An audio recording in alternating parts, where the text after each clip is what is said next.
Bir çox insanların ümumiyyətcə qeyd etdiyi bir məqamdır ki, bu özümüzü bir müddət yaxşı hiss edirik, çox əla, super oluruq və ancaq qəfil və yaxud da bir neçə vaxtdan sonra əhvalımız tamamilə çökür, birdən-birə depressiv bir hala bürünürük. Əslində bu nədir? Əslində insanlar bir yerdə uşaqlıq travmaları və ümumi yaşantılarını unutmaq istəyirlər, üzləşmək istəmirlər və beyin də özünü yandırmamaq üçün, qorumaq üçün onun təhlükəsizliyi üçün o informasiyanı bloklayır və alt yaddaşa göndərir. Alt yaddaşdan üstdən müvəqqəti yaddaşdan silinsə belə alt yaddaşda qalır.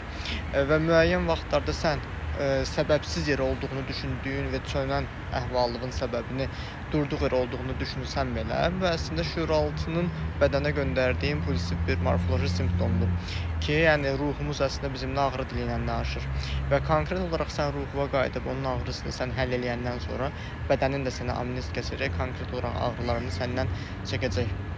Əgər bu problemlərə əgər siz də yaşayırsınızsa, yəni mənim konsultasiyama qoşula bilərsiniz. Nəzərinizə çatdırım ki, çox, amma çox möhtəşəm bir yaz kampaniyası ilə sizə geri dönüş eləyirik. Buyurub yararlanmağa tələsin.